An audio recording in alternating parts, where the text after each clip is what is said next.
The biggest waste of money is on things that you don't value. Your last impulse buy was water at the airport. I feel rich when I am with my family and friends. And I feel broke when I always feel broke after vacation. Like, even though I don't like if financially I can afford it, I'm always like, after that week or two away, catch me with eating ramen. Welcome to Broadlines, a weekly video podcast by the Female Quotient where real headlines meet real conversation.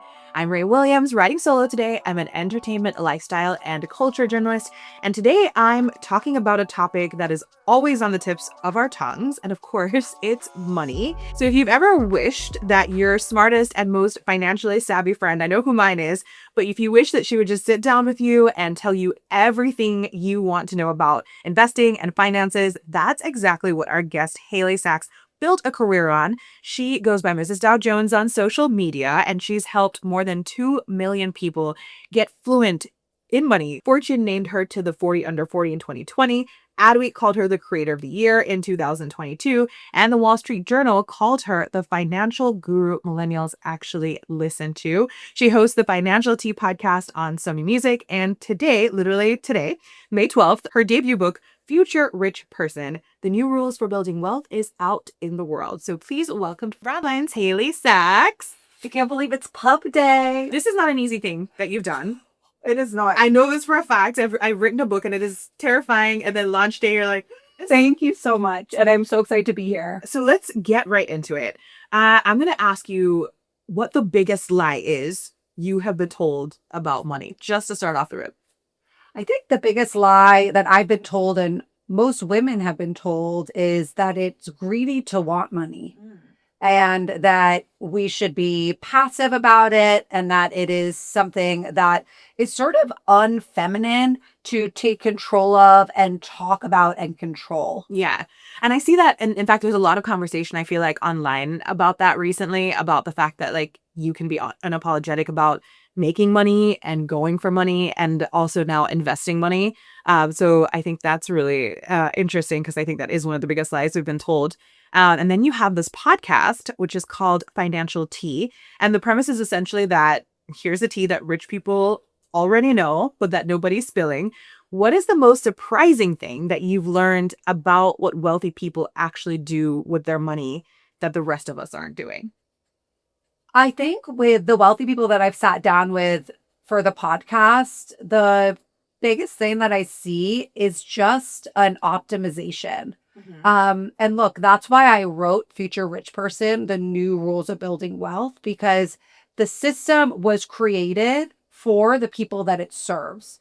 But if you have the knowledge to work the system, even if you're not, the richest person in the world, you can still get yours and win, because it's those who know how to play the game that are going to get paid. Yeah. And I think a lot of people think that the game is really complicated to play, and that's why they don't start. Like, I know for me personally, I mentioned to you before this conversation, I am not new to money, but new to knowing what to do with money. I grew up in Jamaica. We just have a completely different system. I came to the US, I'm like, credit cards, credit scores, like, what is all of this? Like, I'll never forget one of the things that happened to me is I took out a Victoria's Secret credit card. Oh, girl. I know. And I know when we But it read your can happen book, to anyone. I know when we read your book, we're going to find out why that's not the greatest thing. But I took out a Victoria's Secret credit card. I don't even think I put anything on it, or maybe I did. But basically, they sent me to collections at the end of the day for like $3. Oh, no. That was on it. And it was like you know what I mean? And I just it was so predatory. Yeah. And I didn't get it. So I think a lot of people, like just see the system as being predatory and don't understand. So what, in your opinion, is just like the thing that makes it not as daunting, or how do people approach it so it's not as like scary? The real key for it not to be scary is financial literacy. But I think that for a lot of people, financial literacy is scary. How many times do we buy financial books and then put them aspirationally on our bookshelves, but then we never actually crack them because it almost feels like punishment to read them? And it feels like it's going to make your life smaller to try and like grow wealth, because, oh, maybe I'm going to have to deprive myself. And there's just all these misconceptions in our head.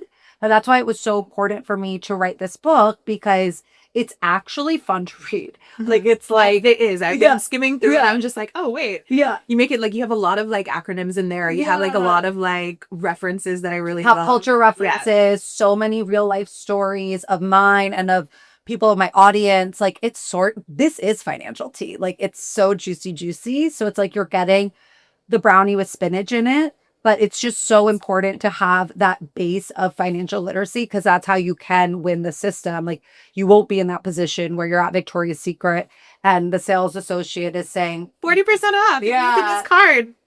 Do it. And you'll have me in your head. I'll be your little guide. I know one of the quick things I read in here, because I haven't gotten to go through the whole thing, but I got to at least read some and skim through. And you have an interview with, I think she was a teacher. And she was saying, and I think this, especially for millennials, like we're still stuck in this loop where she is talking about the brunches that she's funding. And she's like, all of her friends are like doing down payments. Yeah. Like, buying, their cars are paid off, and she is like invested in brunch. And she mentions that the first thing that she did was just start a spreadsheet. Yeah. What are some of your like very early things that people can do to get into being a future rich person? That is such an interesting story, right? And I think that we all have that moment where we are sort of doing our finances based on vibes, and we think that our friend group is all in the same position. And then you start to realize like, oh, this person's buying a house and that person's having a baby. And you're sort of like, wait, I thought that we were all on the same page, that like, we're not taking this that seriously. And then you start to feel really behind. Yeah. But I start the book, the first part of the book, it's 4 parts, is all about mindset. Because if I can teach you anything about emergency funds, paying off debt, investing, what credit cards to get, all of these great financial lessons, but it's never going to stick in your head unless you figure out your why, because behavior is all about identity. So if you continue to identify as someone who's not good with money, even if you have these tools or this knowledge, you're going to still act in the way that old identity, tells you to act. Yeah. I think that happened with me. My comparison is like me and my brother is, we're like all doing the same things. And all of a sudden, now granted, he lives in Louisiana, so it's a little bit financially more, I guess, cheaper than LA. But I'm looking at the things he's able to do. And I'm like, wait, weren't we both taking vacations and being frivolous and doing all of this? And we're already doing that. So that's so interesting. But what is a financial risk you think that's only risky if you're not already wealthy? I don't think that so I will, for this one, I'll say, I think the financial risk that's risky, it's not necessarily wealthy, but if your finances aren't set up, is investing, because the stock market historically goes up, like that is, all the data shows that, but over 7 years. So over those 7 years, it can dip and it can go up and down and up and down. And so if you invest your savings without having anything on the side, maybe you have debt in the stock market without having an emergency fund set up and paying off your high interest rate debt, then you might need to pull your money out of the stock market when it is down. Yeah. And you're going to lose money. And so that's why in the book, we have a whole chapter on investing, walking you through exactly how to do it. But I say at the beginning, warning, this chapter is only for people who have an emergency fund saved and no high interest rate debt. Do not skip go. We have to get those done first before any money goes in the market. Okay, I just made a mental note of that. Yes. That's like, make sure you're set up before you get Yes. But you actually grew up on the Upper East Side of Manhattan. Yes. You grew up surrounded by wealth. Yes. Your dad was actually, he worked at Goldman Sachs. Yeah, he still does. Yeah. And you say you knew nothing about money. And I'm like, well, how is that possible? Because you have like the access to it. So what was going on that kind of like made you check out or not invest in learning, I guess, about it? First, wealth can be inherited, but financial literacy cannot. And so even if you're surrounded by money, or maybe you grow up with means, you're still not going to understand how to play the game, you're not going to have the confidence to, grow wealth, to earn wealth, if you never invest in learning yourself or no one teaches you. And so for me, I basically like, if LeBron James's daughter couldn't shoot a free throw, like my dad does this for a living. and he's really good at it. But he never brought it home with him at all. And so I think it actually sort of boxed me out more. Him having this like high powered job that felt so unapproachable and like high stakes. And so it almost made managing money feel like even less like something that I was going to be able to do, because I felt like I was missing a chip. Like I'm pretty type B. Like I'm a millionaire and I run this big business and I've like done all this stuff, but it's like I was on a date last week and my hair caught on fire. If you go on to a bar with me, I'm going to use my passport because I don't know where my license is. Like, it's like and so I thought because I'm not the girl with the hair washing schedule and I'm not on walking on the incline with the rotisserie chicken and like the, just like so scheduled out and the perfect handwriting, that it wasn't for me. Yeah. And so, yeah, really all of these, that's why you have to work on your self-identity first before you actually make financial changes, because you realize the stories that you tell yourself really keep you stuck. Yeah. I've been a lot kind of thinking about the fact that like the bad with money. And I know that's something that you just said too, and that you tell people is that if you identify as someone that's bad with money, you'll continue to be bad with money. What are some of the things you think that people that have that mindset do? Well, so I think that mindset, and there's a big part of the book is this idea of, I coined it called learned financial helplessness. And so the idea of learned financial helplessness is that, you're looking outside of your locus of control to inform what actions you take. And so you're basically like, okay, the economy is shit. I've got student loans. I'm never going to own a house. AI is going to take my job. I'm on a floating rock. The world is burning.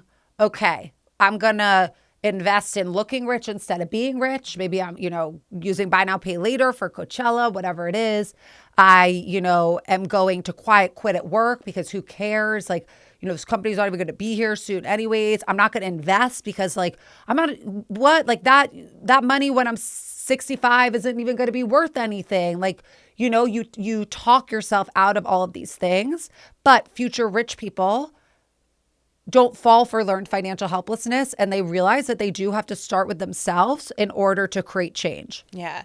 I love that you mentioned buy now, pay laters, because obviously they've been around for a while, but I think in the past like 3 years, they have been just kind of the pinnacle of people's spendings. What are your opinions on those? Oh, girl. Like if buy now, pay later has no haters, then I'm dead. Like I'm truly, and like the amount of money, I could have retired by now if I had taken any of the deals from them that they've offered me to like stop talking about them. Because they're interesting. They come for me now they know better, but like there were so many, because I started, the moment they came out, I was like, no, absolutely not. Like this is something I really got to, talk out against. What's so predatory is that people use them thinking that it's a 0% interest rate. Mm-hmm. But what they don't realize is that if you don't pay those payments on time, the interest rate is actually higher. The APR is higher than it would be with a credit card company. You're not building any credit.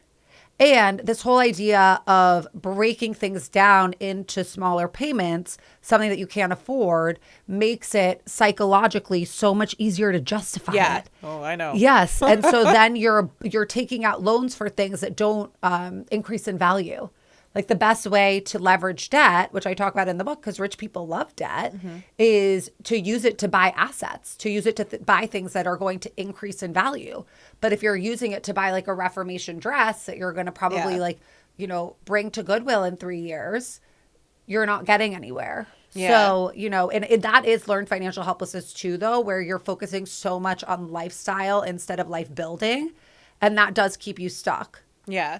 It's so interesting because I had a little love affair with the buy now, pay later in the beginning, and quickly learned that it's exactly what you said. It makes it so much easier to spend all of this money because I'm just like, well, I'm not paying for all of it now, but I'm kind of paying for some of it now. And there's technically no interest. My policy now is I only use it for flights. Okay. And that's my, I'll allow myself to do that because the flights to Jamaica are for no reason, $1,600 a pop. Wow. And I'm just like, I'm not doing this. You gotta see your family. Yeah. And I'm like, okay, so I'll use it for those only, but it's so tempting. So a future rich person would not be using buy now, pay laters. No, but I will say that, and I talk about this in the book and whenever I post about it too, I get the people who are saying, oh my gosh, but I use Buy Now Pay Later to like finance my Peloton, and it was great. I didn't pay any interest on it. And it's like, yeah, there's always going to be those people who are using these predatory services correctly. Correctly, yeah. The person who probably has a Victoria's Secret card and like, milked that 40% off and they won.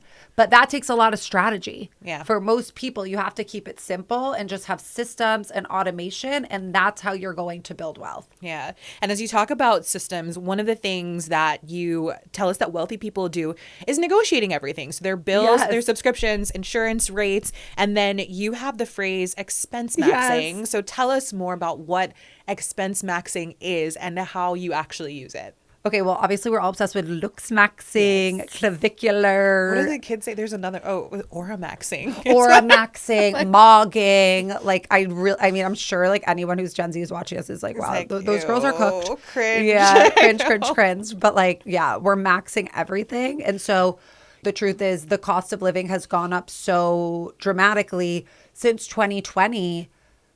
Wages have increased 7%, but the cost of living has increased 67%. 67? Mm-hmm. So, yeah, so that's like, we can get so much less with our money and we have so much less of it. And so expense maxing is all about negotiating your fixed costs, because that's something that rich people really max out on. And they know that all of these companies will play ball with you because it is so expensive to acquire a new customer. Yeah. It is so much more pricey for an insurance company or your, cell phone bill or, any of the utilities. It's so much more expensive for them to spend the money to market and find someone to replace you than it is to just cut your bill. Yeah. So expense maxing, and look, with car insurance especially, people are saving on average when they compare car insurance rates $500 to $1,000 because new customer rates are so juicy. Yeah. So, I'm all about financial energy. I talk about this in the book. Like, especially as women, and I think this does sort of keep us down. It keeps us in the patriarchy because obviously money is power. They don't want us to have power.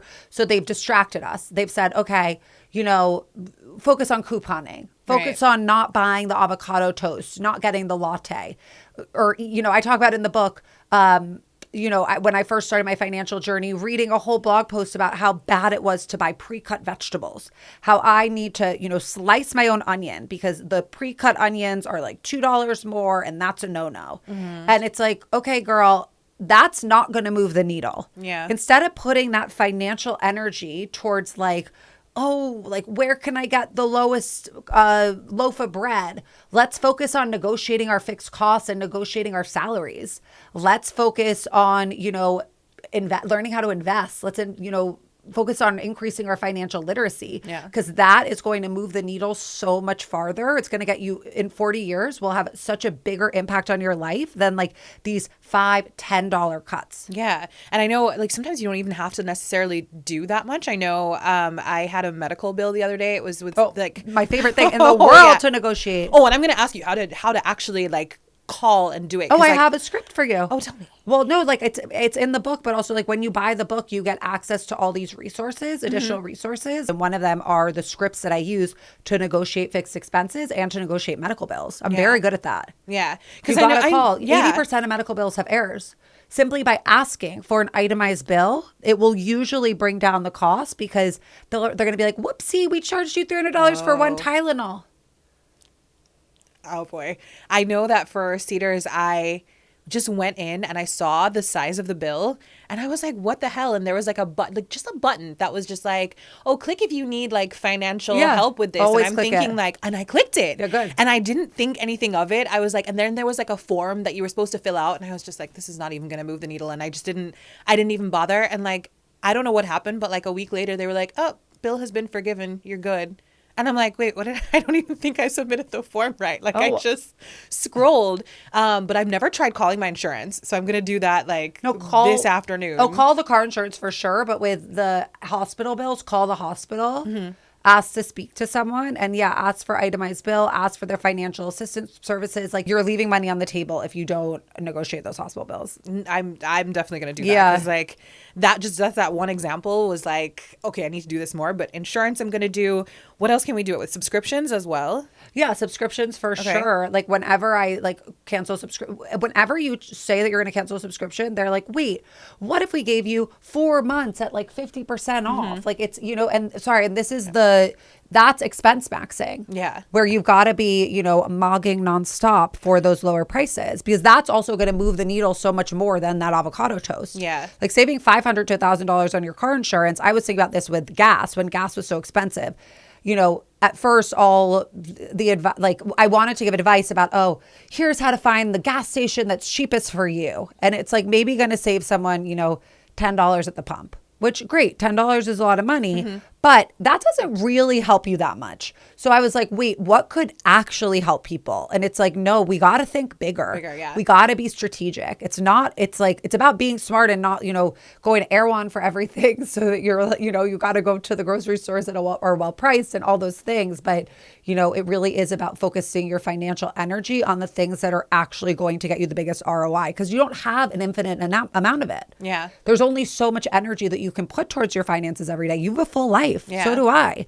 And it doesn't have to be a full-time job. That's the other best thing about being a future rich person, is like, you set up your systems, you have your money dates, and then it's like, great, you're on your way to building wealth, and you can still watch Bravo and go out with your friends and go to visit your family in Jamaica and all these things. Yeah. And we're going to get into money dates because I think that's an important one. But I do want to ask you, because people, every time we mention anything to do with avocado toast or coffee, the comments go crazy. And especially, I think millennials who, those are some of our comforts. I will say I have cut back significantly just because I realized I was spending like a whole lot of money. But what is your actual opinion on that kind of like system for being a future rich person? Is, the cutting out of the avocado toast, or maybe like doing your nails, or like doing those, like, I guess, everyday things that we consider to be luxuries that we're like, we can't, be sane without them. I think that there is this idea that to be good with money, you have to feel deprived. And I think it kept me stuck, because it prevented me from wanting to take control of my finances, because it felt like that was the end date of a fun life. Okay, the moment that I get serious about this, party is over. It's over. And that's not true. The truth is that you can have anything, but you can't have everything. So, like, for example, me, I don't care that much about getting cool coffees, because I don't do that well with caffeine. So, like, I'll get it, if I'm for the vibes once in a while, but like, I'm only ever going to drink like 3 sips because I can't handle it. But there's some people where that really moves the needle for them. But I love getting my nails done. I'm going to get my nails done. Yeah. Like, I get my nails done once a month, and it is, $120, and it's something that I won't give up. Yeah. But I am investing. I have an emergency fund. I don't have high interest rate debt. Like, I'm able to have, and there's a future rich person spending guide in the book that shows you that in order to grow wealth, you actually do need to spend money on the things that bring you joy. Yeah. Because otherwise it's unsustainable. Yeah. And so it's important to have balance, but you can afford anything, but you can't afford everything. So it's about figuring out what moves the needle for you. I love that way of thinking about it, because I think for me, like nails are, I'm on camera all the time. Yeah. I think like nails and lashes for me, even though it seems silly, is also an investment It's in not my silly. career. Yeah, but women are told that these things are frivolous. Men can sports gamble and they can do this and that, but we're told, oh no, like we're so crazy bad with money because like we get our nails done and whatever. And it's like, no, actually data shows that women earn 30% more when they look better. So there we go. Sorry, I'm investing in my earning potential by making sure that I look polished. Yeah. Like, we need to take women seriously. And that brings me to this question is, what do women apologize for financially that men don't? And one, like you said, is just appearance and nails. But what are some of the other things that we're apologizing for constantly that men don't even think about? Yeah, I think that it is a lot about how we spend money. Like, it's like we are really conditioned to think that how we spend is frivolous. Mm-hmm. But I will also say we apologize for wanting more. Yeah. Like, it's almost like it's an embarrassing thing. We're greedy. It means we have bad values. We're gold diggers, all these things. I always say I'm a gold digger who has her own gold. You will never catch me walking down the aisle towards someone. They don't have to be as rich as me, but they definitely have to have the same money mindset as I do and have the same goals. Like, who you marry is the most important financial decision of your life. Yeah. Of course. And then, of course, there is this kind of hustle culture that we have in society. And I think, I think we're around the same age. So we also came from the extreme hustle culture of the 2000s, 2020s. When was that? But what is, when a regular person has 3 jobs, it's, it's not called like a diversified income stream. But when a rich person does it, it's the same thing. Why do you think that we still have this mentality of like hustle culture around, kind of creating different streams of income? Well, okay. I think that, and I talk about this in the book, that especially with TikTok, there's been a glamorization of side hustling and of hustle culture, but around 60% of Gen Z has side hustles, but only 10% of those can supplement and take over their incomes. So a lot of people are focusing a lot of time and energy, and like there's a whole tax implication on building these other revenue streams because financial energy, that's where they're putting their financial energy because they think, oh, if I'm a future rich person, that's what I got to do. I can't have one job. I got to have a ton of jobs. And I talk about in the book how actually that's super dangerous and doesn't actually get you to where you want to go a lot of the time. Like, I talk about in the book, a nurse who works at a hospital who's working 100 hours a week and wants to increase her income. Should she side hustle? She's working 100 hours. Like, when are you going to side hustle? No. Like in your sleep? Exactly. So this is where rich people get it right, that, I give you these rules where it's about optimization. So it's being like, hey, let's take a step back. You have this whole skill set as a nurse.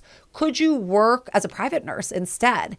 And then you're going to work less hours, but you're going to earn more money. Yeah. So thinking about, okay, does it have to be that I'm working more or am I working smarter? Yeah. And I will say that with rich people, with their multiple revenue streams, those are not revenue streams that they have to maintain in the way that someone who's just starting a new revenue stream has to put in sweat equity. Yeah. Like if you're an investor and you're getting paid dividends on something, you're sitting back, but if you are selling all your clothes and start a resale business and you're selling all your friends' clothes online, you've got to photograph everything. You've got to list it. You've got to, negotiate with the buyers. Like you got to ship it out. So it's also about, thinking about the time implication. Yeah. Let's talk a little bit about girl math because you've been, I love that you roll your eyes immediately. You're like, no. I hate it. So you of course hate it. You've talked about the idea of it just being really harmful. And for those of you who don't know, girl math is just kind of rationalizing spending, but we attribute it specifically to girls and to women. And, there's a version of this conversation that is kind of more interesting to me because I think there are ways of thinking about it smartly, where you're also not minimizing yourself as one, a woman, and two, as somebody who's, bad with money. So tell me your opinions on girl math and why it is harmful. So girl math is exactly as you said, this idea that basically women have to trick themselves to make financial moves. It's like, okay, I'm returning this sweater. So then because I'm getting that $100 back on my credit card, it means that I made $100. Yeah. And I've so been guilty. But I'm sure, but it's like, it went in the culture because it's something that a lot of people identify with and can see themselves in. But I think what's harmful is that it's called girl math because it's why do we have to feminize these financial choices that aren't really strategic or optimized. But I think what also really just upsets me is that it feels that there's a feminization of being bad with money. Yeah. Where we think that it's cute and girly and feminine to be sort of subservient and airhead about it and let him take care of it and just I'm just a girl, whatever, the numbers, I can't, and that we are in such an amazing era for women. Like, 1974, that was when women could first get their own credit cards. Yeah. We couldn't get business loans till the late 80s on our own. And to me, there is nothing more feminine than being in control of your finances, because that means that you get to decide where your life is going to go. And so, yeah, I don't know why we have to gender it. And I also think that it keeps us stuck and not taking full advantage of the power that we have now. Yeah. And so going back to your book, so Future Rich Person, the argument is that rich people aren't rich because they're smarter or luckier. They just know how to build wealth. And especially in this country, and I'm coming from somewhere that like we don't have a credit system. No, we don't have it's so confusing. But what's the rule that made the biggest difference for you that people should know, especially people new to finance in general? I think the biggest rule that made the biggest difference for me was really just the rule of treating money like a relationship where, in your life, in any of your relationships, you're talking about your boyfriend. I'm sure you guys go on dates. Yeah. Like, you're talking all the time. You're in communication. You're building something together.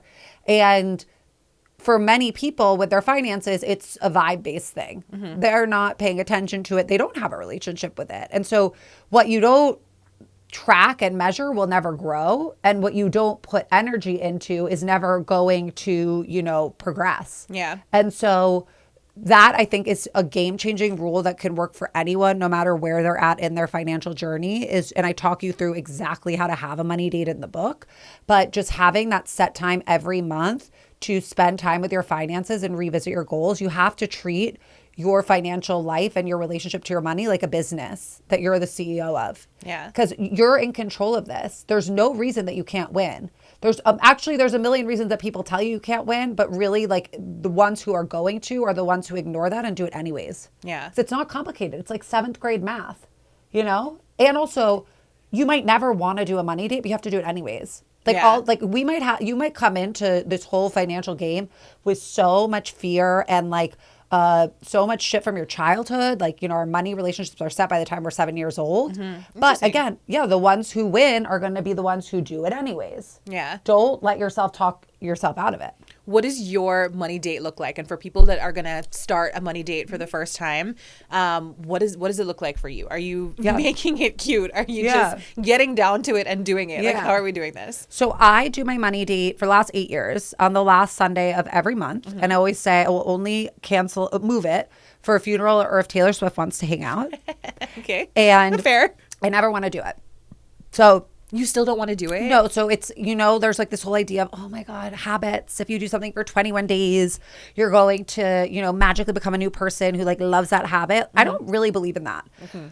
I think that to get where you want to go takes discipline. And that sometimes you have to push yourself to do things that you don't want to do to live the life that you really want. And so, on Sundays, do I want to sit down with my No, I want to go on a walk with my dog. I want to I would rather clean my bathroom with a toothbrush, whatever. So depending on the vibe of that, not because there's anything specific to avoid, but just because it can be hard to get yourself to first start. And so I like to share that because if you go into a money date with that feeling, do it anyways. Yeah, because it's so interesting to hear that. I would think that no. Especially for who you are and what you do and the fact that you talk about money so often that you would it would be I'm sitting down, you know what I mean? No, it's like going to the gym. I go to the gym all the time. I go to the gym 3 days a week, 4 days a week. I never really want to go. True. And then when I go, once I'm there, I'm good. I know what to do. And that's the same thing. So, okay, let me walk you through what I do. So first I look through everything, every spending category. So from Venmo to PayPal to credit cards to bank accounts, everything that's going out, I want to see. I always find an issue. There's always a there's something nefarious all the time, because here's the thing. If you don't keep an eye on your bottom line, someone else will. Yeah. They're always going to be, charging you for something or this or that. And so that's first and foremost. And then I'm also doing any financial tasks. So same thing with financial energy, with it being finite. I believe in this, that really applies to your money date too. We're having a set time to open my mail, return any packages, like, message my friend about the Venmo that she didn't, reply to, like just having that set time to do it, because otherwise it's just going to fall to the wayside. You're never going to want to do it. You have to schedule it or it won't get done. And then I review my goals. Like say I want to go on vacation this summer. I'm going to reverse engineer that.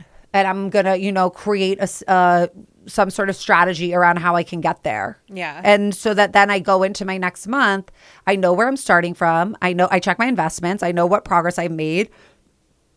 I make sure that, all my automations are set up, that everything is happening on the back burner. Because that's the other thing. I would not be a millionaire without automation. Yeah. And what about are you using AI in this at all? Because I know the other day I went through... I used Claude. I didn't know what I was doing. I was just playing around. And I used Claude to say, look through all of my emails to find things that were like, I guess, subscriptions that looked like subscriptions and like tell me what they were. And I think it can like unsubscribe to things automatically. But I was like, let me do this manually. But at least it like highlighted them for me. Are you using AI in any of this, in any of your processes right now? That is such a great flag. Use Claude Cowork. Yeah. Sick. Yeah. And it can do things. I was like afraid. So I was like, don't delete anything. Just tell me, like, at least to flag it for me. 100%. No, I think that's such a smart way to use it. The other way that I really like to use AI is for like meal planning for finances, because you can tell it like, okay, I live in Dumbo. Where should the grocery store near me that's like convenient is really expensive. So, okay, where can I go that's cheaper? They found me a Key Foods that's like a 10-minute walk away. Okay, I make me a meal plan for 5 days that is $100 a day. That's like high protein and for 2 people, and it's breakfast, lunch, and dinner, and like there's no like pork or whatever. And then they'll send me exactly the meal plan and what to get and the recipes. And I'll be like, oh, well, I only want to cook for 20 minutes. I don't have time. Right. And so they'll send really simple recipes. And I can even say like, I like this chef. Can you add like elements? Like I love Ina Garden. Yeah. Like, can you make it like Ina Garden-y? So I use it for that too. But yeah, the co-work is great. And I think that's such a great use of AI. Yeah. I think that's really going to be really important coming up too, in the future where AI is seemingly taking over a lot of things, is like learning how to integrate in our finances. So I'm excited to see what it does for that. But I will say, like, no matter what support you have with your finances, you always have to be the CFO of your own life. Yeah. So it's like, even though I have all these automations set up, I'm still always going to have that money date, because it's like, I always find things that are wrong. And check in on them. Yeah. And I love that even the returning packages on that date and deciding. Right? I will not tell you how many times I get something from Amazon. Amazon's tough because it's like, oh, it's $30. Like, no, do I really care? And it's like, no, girl, go to Whole Foods. Or Staples and return it. But I'll forget. And then a month later, I go in to get the return QR code. It's done. And it's like, no, you it's need the maxed time. out. And I'm like, okay, altogether, these packages were like $90. And that's money that I can be putting somewhere else. You could use towards things that you really, that's what I'm saying, what you actually value. Yeah. So that's a good one, is like putting that in your money date. So I'm gonna do that. Yeah. Now. How often? You said you do yours once a month. I do mine once a month. Yeah. But you could do it every quarter. Okay. But I just think you need the consistency, and like, whatever you're fearing, that's the thing that's going to bring you closest to where you need to go. Yeah. So like people who really don't want to look at their credit card statements or their bank accounts in general. Yeah, that's what I'm saying. Like the more you rip that Band-Aid off and just give yourself exposure therapy, that's how you're going to get ahead. Yeah. Okay. So the book Future Rich Person is dropping today, and if someone buys it today and reads just even the first chapter, so they're gonna binge it. Oh, they're definitely gonna binge it, because even flipping through, I'm like, no, I need to go back to the front. Are you doing audiobook? Yeah, it's so good.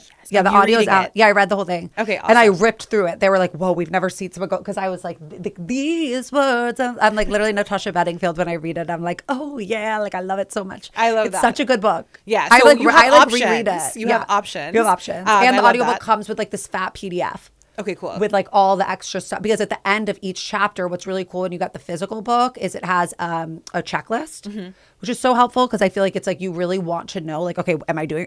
I say this in the book. I'm like, I'm your financial dominatrix. Your job is to spend less than you make. Give me that money left over, and I will tell you exactly how to use it to build wealth. Yeah. You do that first part, I do the second part. Yeah. Let's go. Okay. And so there's action steps, and when you get the audiobook, you get access to all that too. Okay, awesome. Because so you have options. You don't have to just get the book. You can actually get the audiobook too, so nobody has any excuses. But what is the one thing that you want people to take away from the book? that you can do it, and that it's that first of all, okay, we can't take away from the fact that like it's a tough time. Like the world that we've inherited is not the one that like the American dream was built on, but that there's still so many opportunities to win, and that it all starts with yourself and with financial literacy. And then for this episode today, if someone only gets 2 minutes of the episode, what would you want them to know, just even from this conversation or just in general, that they can use today, tomorrow? To start with your mindset. Because if you don't figure out why you're spending and like relating to money the way that you are, you're never going to be able to make a change. To have money dates and to negotiate everything. You've got to expense max, baby. Yeah. Make sure that you're negotiating your fixed expenses and you're negotiating your salary. Focus on the big things that are actually going to move the needle versus these like small loser tasks that they tell women to worry about that like actually will never get you close to being a future rich person. Yeah. I think the money dates are the big one for me. Yeah. Just because like I do the check-ins. I do like, like I have my spreadsheet that like, I think I admitted this already, but like my mom started it for me. She is someone I consider good with money. Great. She started it for me like back in the day. She actually had access to my spreadsheet like 2 years ago, and she would like put in like, you can't afford this. And I'm like, but I still have that spreadsheet and I like look at it and go through it. But I think having that dedicated date, so nice. And I don't know if you make yours cute, but I'm going to make mine cute. Well, like, yeah, no, I have a money book that's like a budgeting spreadsheet that you get with the book. Oh, interesting. Yeah. Okay, even better. So if you don't have that already, you can get one. You can get it, yeah. But I'm gonna You can also use AI for that too. Yeah. You, like whatever makes it easier. But I will say that whenever you're reviewing your finances, like something that I do think is important about like sort of managing your own spreadsheet a little bit is like you have to put a little bit of sweat equity into like if you, that's why I never thought those budgeting apps really worked because it's like something spitting out in 1 minute for you all the things that you need to do different without you like understanding why and like seeing it, I think doesn't really create change. Yeah, you got to get in there and like customize it and like put in that like the little nuances that that you do, the little habits that you have. Like, I think that's been a game changer for me. And then I see them and then I'm like, is that how much money you spend on grass for the dogs every month? But if that's something that you value, what can you cut somewhere else to like really make it, I'm the same way. My dogs love my life. Like, it's like whatever he needs, he gets. Yeah. Like, he's a prince. Yeah. So it's like, but I will sacrifice other purchases to make sure that he has what he needs. Exactly. But then you can see them all there. So I love that money date idea. That's, I think, my biggest, one of my biggest takeaways from today, in addition to making sure that I check out the full book because I'm excited from what I've seen so far. Thank you so much to our guest, Haley Sachs, aka Mrs. Dow Jones, for being here with us today. I think it's an interesting conversation that we can all learn something from at every stage of our financial journey. Of course, her book is out and you can find her online at Mrs. Dow Jones. Thank you for tuning into Broadlines.